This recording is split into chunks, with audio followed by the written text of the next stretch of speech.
Ever since I was a kid, I wanted to be successful. And I was successful until today. So for the first thing I done for experimentation was kinetic typography on Premiere Pro. I will actually use this in my my main project, my opening tile sequence, but I'll talk about that later. So what I did was basically just write loads of text and sync it up to my voiceover. I just done a voiceover earlier, just to practice, nothing important. So yeah, I just synced it up to my voice, and for a couple of the words I included kind of animation. So for the kid one, I added a kid waving, fading in over the word kid, and I think the other one I made successful. I made on the text successful, I had like loads of dollar bills and pound bill, or like pounds, stuff like that, just to make it a little bit better. And I also had money falling on the word successful. That was just done by using a green screen, and I thought it added some character to it. Also, I added some stock footage just to make it a little bit longer, because if the stock footage wasn't there, it would be like 7 seconds long.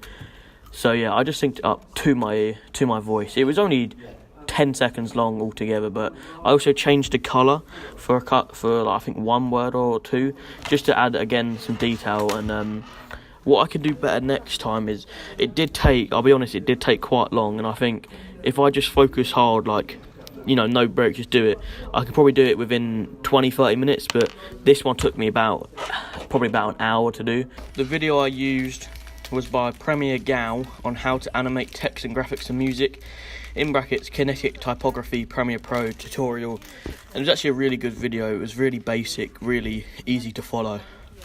So yeah, as I said, I'll be using this for my actual opening tile sequence at the start. So in my script, let me show you now. In my script, I have narration, which Joe will say, and my idea for it is to do every narration Joe says is to sync it up with text.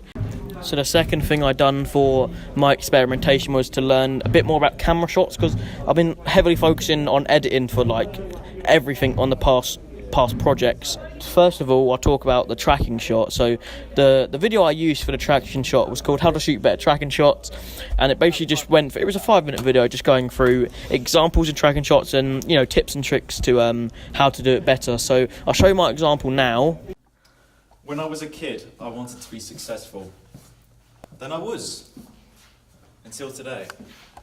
When I was a kid, I wanted to be successful. Then I was, until today. When I was a kid, I wanted to be successful. Then I was, until today. I didn't think it went bad, but obviously it was quite shaky, so hopefully in the project I will get a I think it's called a gimbal or something like that, so to help me make it stable and stuff like that. So hopefully in the project it will look a lot more stable. But yeah, this video helped me a lot because it told me a lot about location and just stuff like that to help me. Like, I thought you just get your camera, record, and just move as your character moves, but it's a lot more in depth. So hopefully in the final project, on my actual opening tile sequence, it will go a lot better. So then for the second one, I learned how to do a dolly zoom. So this is the video that showed me how to do it. Again, it just showed an example and then just some quick tips to help me. So this is my example.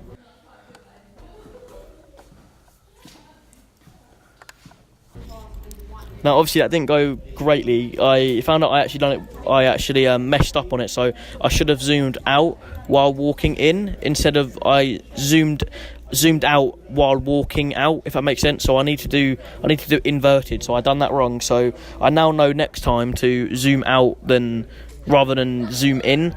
So hopefully next time I'll remember that. But I will remember that. I will make sure of that. So the third thing that I wanted to learn was how to do tracking with text, because when Joe's going to be walking to the forest, I want him to be walking to the forest as there's text behind him saying like what he's narrating or something. I haven't really thought of it like completely yet, but I do know that in the opening tile sequence, I do want him walking with text tracking near him. So the video I used was this one. Again, it was quite straightforward. It helped me a lot, and it's just very simple, very basic. So you just basically follow it, and I'll show my example now. The fourth thing that I'd done for my experimentation was a walk-by transition, and it didn't really work too well, I'll be honest with you, but I know where I went wrong. I know that with the masking, I didn't do it correctly, so it doesn't look the best, but it's still manageable. So I'll show my example now. And yeah, as I said, it doesn't look, at the end it starts to get a bit, I don't know how to explain it. You can basically see like a bit of the other scene. So yeah, in the next one I'll just make sure that the masking's a lot better, but at the time I couldn't really do it on the experimentation, so I will do it next time. I know where I went wrong, so that's fine, as long as I identify where I went wrong. And yeah, I'll be doing this in my opening title sequence again from when at the end when Joe screams, I'm gonna have him do that and then walk by and then cut to him in the forest, so I know exactly when I'm going to use it. And I think if I do it right, which hopefully, fingers crossed I will, it will look a lot better than what it did look on my experimentation. So the fifth thing that I'd done for my experimentation was camera transitions. So on my storyboard, I'll show you now, the last scene is basically Joe saying he wants to, I think, kill himself or something like that, and basically he's going to start with him, he's going to scream it inside, and then it's going to cut to him in the forest. And I'm going to try and do a super zoom. For this experimentation, I tried a super zoom, but not like... so the video I used, let me start with that. The video I used was this one, and he done it very fast, but I want to do it more slowly, so I decided to see how that looks. So this is how it turned out. I don't want to live anymore. I don't want to live anymore. And obviously, it doesn't look incredibly, but I think it's a good start. But what I will do for the actual opening title sequence is use a tripod. I didn't have that much time to use a tripod for this one, but yeah, I will be using a tripod, so it will look a lot more stable. So yeah, it basically just consisted of Joe saying a line over and over again, me slowly going into his face, and then slowly going out on a new location, and it didn't look too bad. It obviously could have looked a lot better. So yeah, as I said, I will be using a tripod in the actual opening title sequence. But overall, I think this one actually went kind of good. Obviously, there's a lot of room for improvement, but I don't think it went bad. I think it went all right. Like, it is manageable. It is plausible.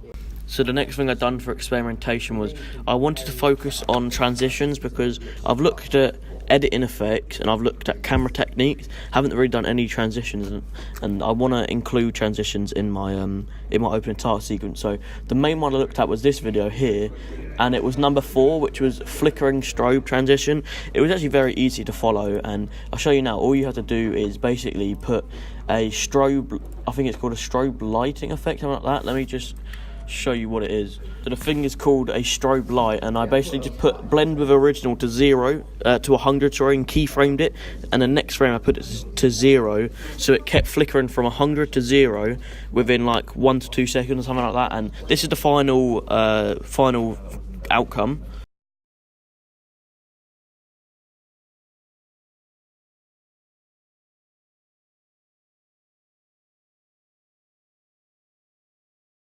I think it went alright. Obviously it will look a lot better with actual scenes and not just some stock footage of a forest, but I will include this in my opening title sequence. I don't know where, but I think maybe at the end I will include it when he screams. I think I'm going to keep cutting to the scene with him screaming inside and then screaming in the forest, keep cutting between them. I think it will look quite good.